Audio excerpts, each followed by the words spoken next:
नमस्ते, सभी का स्वागत है मेरे चैनल में। तो चलिए शुरू करते हैं वीडियो। आई होप कि आप सब अच्छे होंगे। और आज के वीडियो में जो सेंटेंसेस सीखेंगे, सिर्फ सेंटेंस नहीं, उसके साथ साथ सीखेंगे कुछ वोकैबुलरी, कुछ ग्रामर के रूल।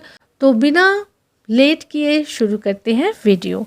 और पहला जो सेंटेंस है वो है, स्निग्धा अतीत के बारे में सोच रही थी। स्निग्धा अतीत के बारे में सोच रही थी, बहुत ही सिंपल सा सेंटेंस है।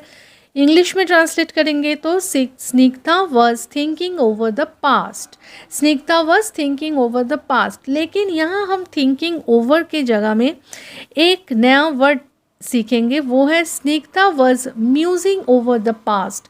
Snigdha was musing over the past. देखिए, म्यूज जो है वो थिंक का सिनोनिम है। थिंक का और भी सिनोनिम है, और दो बताती हूँ, एक है ब्रूडिंग, एक है पॉन्डरिंग। अगर आप लिखते Snigdha was pondering over the past, Snigdha was brooding over the past, Snigdha was thinking over the past, तो एक सेंटेंस स्निग्धा अतीत के बारे में सोच रही। इससे आपने 4 वर्ड्स सीखे हैं। क्या क्या? म्यूज, थिंक, ब्रूड, पॉन्डर, सब सिनोनिम है। वह प्रशंसा और निंदा के प्रति उदासीन है। वह प्रशंसा और निंदा के प्रति उदासीन है। प्रशंसा यानी प्रेज, निंदा यानी ब्लेम। ओके, और उदासीन का मतलब होता है इनडिफरेंट। सो सेंटेंस क्या बनेगा? He is indifferent to praise and blame. He is indifferent to praise and blame. Indifferent का सिनोनिम, 3 सिनोनिम बताती हूँ, पैशनलेस, अनइमोशनल और इमोशनलेस।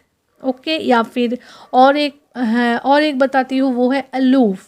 अलूफ भी होता है। मुझे उसके व्यवहार पर बहुत गुस्सा आता है। आई am very indignant eight his behaviour.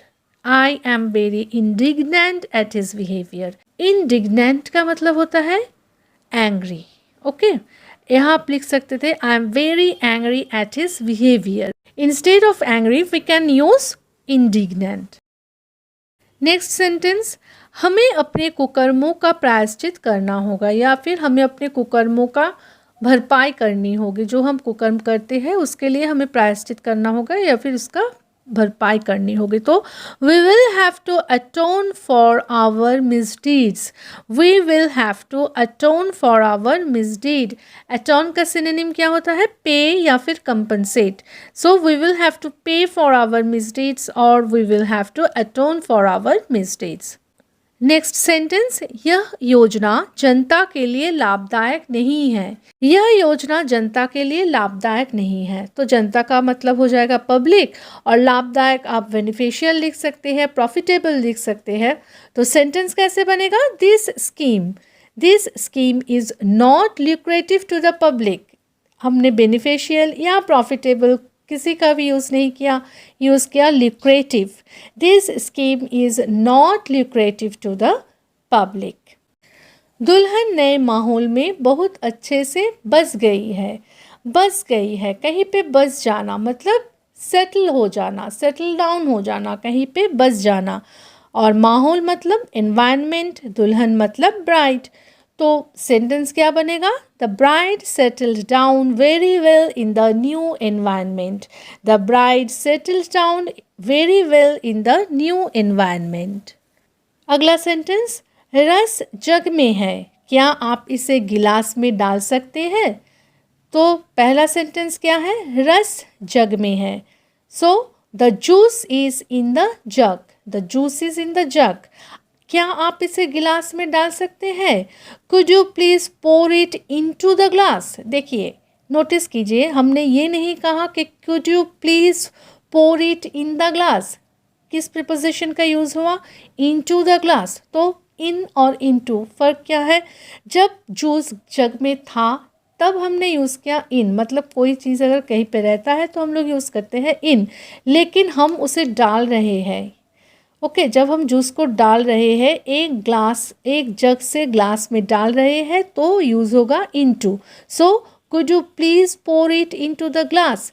एक और एग्जाम्पल देख लेते हैं। देखिए, the thief is entering into और in the room to steal the bag which is into और इन द कबर्ड। यहाँ पे कहाँ इनटू होगा और कहाँ इन होगा? The thief is entering into the room, क्योंकि वो एंटर हो रहा है, वो काम चल रहा है, तो the thief is entering into the room to steal the bag which is in the cupboard, क्योंकि बैग पहले से कबर्ड में ही है, बैग कबर्ड में रखा हुआ है, तो in the cupboard. So sentence क्या बनेगा? The thief is entering into the room to steal the bag which is in the cupboard. गरीब महिला अपने अल्प संचय से जीवन यापन कर रही है। The poor lady is living by her meagre accumulation. The poor lady is living by her meagre accumulation. वह आराम करने के लिए रुके बिना भोपाल से कोलकाता चला गया। He drove from Bhopal to Kolkata without stopping to rest. He drove from Bhopal to Kolkata without stopping to rest. Telephone बजता रहा लेकिन किसी ने नहीं उठाया। The telephone kept on ringing. बजता रहा मतलब केप्ट ऑन रिंगिंग, बजता रहा। The telephone kept on ringing but no one picked up. दूसरे तरीके से भी लिख सकते हैं, the telephone kept on ringing but no one attended. The telephone kept on ringing but no one attended. आत्मसम्मान पर आघात किसी के लिए भी भयानक होती है। आपके अगर आत्मसम्मान पर कोई आघात करता है तो वो बहुत भयानक होता है, आपको बहुत बुरा लगता है। तो आत्मसम्मान पर आघात किसी के लिए भी भयानक होती है। A blow to self esteem is a terrible thing for anyone. A blow to self esteem is a terrible thing for anyone, और a blow to self esteem is terrible for anyone, ये भी लिख सकते हैं। तो आज के लिए यही सेंटेंसेस थे, 11 सेंटेंसेस थे। आई होप कि वीडियो अच्छी लगी होगी, कुछ नया कुछ आप लोगों ने सीखा होगा।